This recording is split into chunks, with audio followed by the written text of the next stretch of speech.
Abdul Matin akhirnya terjawab setelah lebih 24 jam usaha pencarian dan penemuan yang agak mendukacitakan apabila anak kecil ini ditemukan meninggal dunia di aliran anak sungai berhampiran kawasan kediamannya di Petaling Jaya pada malam tadi dan mengesahkan perkara itu. Ketua Polis Daerah Petaling Jaya Muhammad Fakhruddin Abdul Hamid berkata mayat adik Zayan ditemukan pada jam 10 malam oleh penduduk setempat dengan bantuan anggota polis, dan beliau berkata kali terakhir dilihat adalah di rumahnya di Blok R Apartmen Idaman Jalan Damansara Damai, Petaling Jaya pada 12.30 hari semalam. Dan sebenarnya penemuan mayat adik saya ni dilaporkan tidak jauh pun daripada kawasan rumahnya, hanya di anak sungai dan berikutan penemuan mayat itu difahamkan juga laporan berdasiasat akan dikeluar dalam secepat dalam masa terdekat ini, dan mungkin ia akan menjawab persoalan apakah punca kematian adik Zayan ini. Baik, masih lagi kita berbicara mengenai kematian adik Zayan ni, di mana polis mengklasifikasikan sebagai mati mengejut. Polis mengklasifikasikan kematian kanak-kanak autism Zain Ryan Abdul Matin sebagai mati mengejut sehingga prosedur berdasiasat selesai untuk menentukan punca kematian. Dan menurut Ketua Polis Daerah Petaling Jaya, Assistant Commissioner Muhammad Fakhruddin Abdul Hamid berkata mayat masa telah dihantar ke Jabatan Forensik Hospital Sungai Buloh jam 11.40 malam pada Rabu, dan menceritakan proses pengesanan kanak-kanak berusia 6 tahun itu. Muhammad Fakhruddin berkata pihaknya telah menjalankan op kesan dan op pencarian bersama komuniti penduduk terdiri daripada penduduk kawasan Apartmen Idaman, Apartmen Indah, Apartmen Saujana, Apartmen Permai dan sekitar Damansara Damai jam 9.30 malam tadi. Dan misi pencarian telah berjaya menjumpai kanak-kanak terbabit dalam keadaan tidak sedarkan diri di saluran air berdekatan dengan takungan air 200 meter dari jarak rumah mangsa. Dan lebih memilukan adik Zayan ini merupakan anak autism dan ia mungkin sedikit sebanyak meninggalkan kesan yang lebih mendalam lagi terhadap diri kita. Bagaimanakah cara penjagaan anak autism ini supaya kita tahu Zahan anak autism ini ada karakter yang agak agresif, yang kadang-kadang sukar untuk dikawal, dan bagaimanakah untuk mengawal anak ini supaya mungkin kita dapat mengurangkan risiko kemalangan berlaku. Dan tanpa membuang masa, mungkin kita boleh perkenalkan tetamu yang berada di talian ketika ini, iaitu Profesor Madya Dr. Muhammad Muhsin Ahmad Zahari, merupakan Ketua dan Pakar Perunding Kanan Jabatan Perubatan Psikologi Universiti Malaya. Assalamualaikum Doktor, apa khabar? Assalamualaikum Doktor. Saya khabar baik, terima kasih kerana menjemput saya. Okey doktor, dan pastinya kita tahu ada berita perkabaran yang menyedihkan hati, meruntunkan jiwa apabila adik Zayan Ryan telah pun ditemui tidak bernyawa. Saya yakin ia meruntunkan hati ramai warga Malaysia yang berusaha mendoakan agar ianya ditemui dengan keadaan yang baik-baik, tetapi sebaliknya berlaku. Dan sekali doktor, bagi kita nak kongsi juga bagi pandangan doktor, bagaimanakah reaksi doktor apabila menerima perkabaran tentang kehilangan anak autism ini dan juga penemuan adik Zayan, seorang kanak-kanak autism ini dalam keadaan yang tidak bernyawa. Adakah kemungkinan tersebut telah pun dijangka berlakunya kemalangan ataupun bagaimana pandangan doktor? Terima kasih. Sebenarnya kalau seseorang itu kanak-kanak telah didiagnosakan dengan autistic spectrum disorder ataupun penyakit kita panggil autisma ini, proses pembesarannya agak mencabarlah, kerana ianya adalah sejenis penyakit yang akan terbentuk sejak lahir, dan bila dia makin meningkat usia, dia keadaan tu akan makin bertambah teruk. Jadi kalau dilihat dari segi autism ni, antara simptom-simptom ataupun tanda-tanda dia, contohnya dia tak boleh bersosial dengan orang lain dengan baik, ataupun dia tak boleh berkomunikasi, dia tak boleh berinteraksi. Kadang-kadang dia bermain pun dia berulang-ulang permainan yang sama, dan minat dia tak banyak, benda lain yang dia tak minat dia tak ambil kisah, dan kalau kita panggil nama dia mungkin dia tak jawab. Jadi ini saya nak bagi tahu kepada semua pendengar atau penonton, itu tanda-tanda dia. Jadi bila dilihat pada kes seperti anak autisma ni, saya anggapkan ini adalah kanak istimewa juga, walaupun dari segi fizikal ada masalah apa-apa fizikal Alhamdulillah okey, gambar cantik-cantik, comel, kesian. Tapi perkembangan tingkah laku sosial dia, itu yang satu cabaran. Jadi penjagaan macam contohnya umur 6 tahun masih kecil, sewajarnya sepenuh masa ada seseorang yang menjaga. Contohnya kalau di sekolah ataupun di tadika, ada orang yang jaga, jangan bagi balik sendiri, kemudian ibu bapa datang ambil, bawa dia balik rumah untuk memastikan keselamatannya. Sebab perkembangan sosial dia akan terkebelakang daripada kanak-kanak ni. Tak boleh dibiarkan bersendirian. Contohnya kalau dia keluar rumah ke macam itu, kena ada seseorang yang sentiasa memerhati. Jadi sebenarnya kalau nak mencegah keadaan ini, antara lain kita mungkin jangan ambil risiko. Jangan kita, memanglah anak kita kesibukan, ibu bapa nak mencari rezeki dan sebagainya, tetapi kita khawatiri anak ni mungkin kalau dia ada autisma, dia tak boleh berinteraksi, dia tak boleh tanya dengan orang lain mungkin. Jadi dia tak tahu jalan balik, dia mungkin bertindak, tiba-tiba berfikir dia nak pergi ke satu tempat sebab dia ada masalah membuat keputusan. Kadang-kadang kanak-kanak yang autisma ni, walaupun kita ajar jalan balik, tapi tiba-tiba dia boleh buat satu keadaan yang berlainan. Jadi kadang tak diduga atau tak dijangka. Inilah poin dia, tak diduga dan tak dijangka, maknanya kita kena jaga. Dan keduanya, kalau ada anak-anak yang hilang, saya rasa, saya juga biasa lihat di rumah dan sebagainya, kita jangan ambil, kita report, dan mungkin dalam masa 1 jam pertama tu terus membuat satu tindakan, terutama dalam kes ini kanak yang dikategorikan sebagai ada autisma ni, lagi kita tak tahu apa. Itu pendapat saya lah.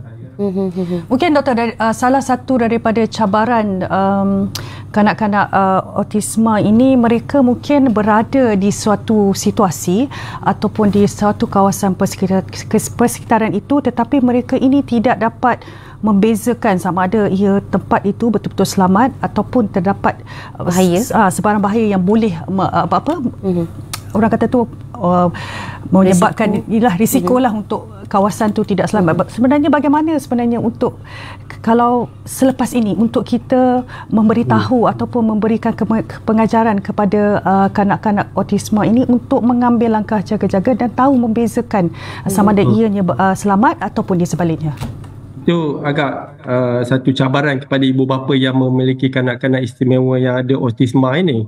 Dari sudut parenting atau ilmu keibubapaan, kena ada ilmu khusus yang juga memahami, tidak, sebab kanak-kanak ini tidak proses perkembangan kognitifnya dan emosinya bukan cara biasa. Jadi kena tahu. Dan kanak-kanak sebenarnya pun bukan sahaja yang ada autisma, mereka berisiko kalau tak dikawal selia contohnya. Sebab kanak-kanak ni tak boleh mengambil menilai risiko, mana bahaya, mana. Jadi ini semua kanak-kanak, bukan saja yang ada memiliki masalah autisma ni, tetapi yang ada autisma ni lagilah.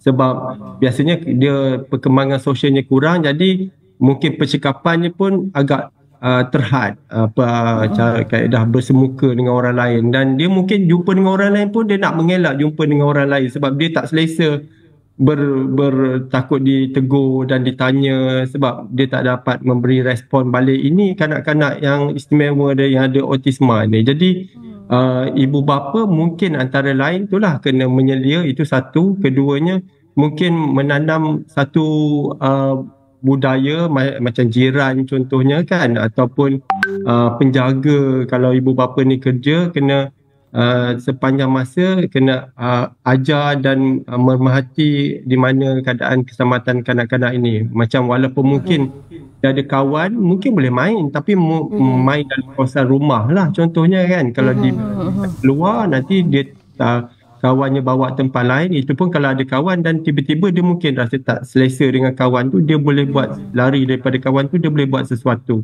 Dia boleh jadi macam tragis macam inilah. Dia mungkin lari, mungkin mengalami kemalangan, mungkin kereta, basikal dan sebagainya, dan mungkin tak tahu dia pergi mana dan hilang macam itu saja. Jadi ini semua boleh berlaku kalau tidak dikawal selia dan ibu bapa mungkin cuba mendidik anak ni, tetapi proses pembelajaran dia tidak begitu normal sangat berbanding dengan yang biasa, sebab ada gap di situ, ada jurang interaksi sosial. Maknanya social skill dia, kemahiran sosial dia memang terbelakang. Okey doktor, sekarang ni seperti yang doktor katakan, anak-anak autism ini tiada kemampuan untuk menilai risiko. Jadi peranannya adalah lebih berat kepada ibu bapa dan juga masyarakat ya, untuk memastikan anak ini dapat mengurang berdepan dengan risiko yang tidak diingini berlaku. Dan bagi pandangan doktor, apakah peranan keluarga dan komuniti khasnya masyarakat ni dalam membantu kanak-kanak autism ini dalam mengatasi cabaran keselamatan dan mengurangkan risiko supaya anak-anak ini seperti hilang ataupun berdepan dengan kemalangan? Sebenarnya semua pihak ada peranan. Contohnya dalam kejiranan lah yang saya tekankan, sebab itulah yang paling hampir sekali. Jadi secara hariannya jiran yang mengetahui ada anak jiran yang ada autism dan sebagainya, tak bolehlah tak ambil kisah, ambil tahu ke mana pergi. Dan kita dalam masyarakat ini kita bertegur sapa kalau kanak-kanak tu mungkin kita nampak terlepas pandang oleh ibu bapanya, kita sama-sama ambil kisah. Dan mungkin di keadaan yang dalam masyarakat lebih luas lagi, contohnya mungkin ada sekarang ni saya rasa ada juga pertubuhan NGO contohnya boleh membagi advokasi untuk kesedaran kepada ibu bapa, memberi sokongan kepada ibu bapa, memberi pengetahuan. Ini paling penting ni, pengetahuan. Sebab kalau ibu bapa kurang pengetahuan atau tidak diberi maklumat, tidak ini mungkin tak ada rawatan khusus, sebab kadang-kadang autism ni dia tak ada rawatan khusus di hospital kerana mereka ni yang biasa macam yang sampai ke pihak kami yang ada masalah kelakuan, contohnya dia memberontak dekat rumah dia, jadi tak selesa, dan dia ibu bapa yang terlalu, contohnya dia pelajaran dia macam umur 3 tahun hanya boleh sebut ibu bapa sahaja, tak ada perkataan lain yang boleh cakap. Itu sampai ke pengetahuan kami. Tetapi kepada orang kata mild ataupun yang sederhana ni, peringkat penyakitnya kadang-kadang tak sampai di peringkat hospital contohnya, sebab penyakit tu tak cukup serius. Cuma orang ni mengidap dan dia tidak mengganggu dan sebagainya. Tetapi pelakuan ini kalau mereka macam ni mungkin terlepas pandang sebab rawatan susulan tak ada.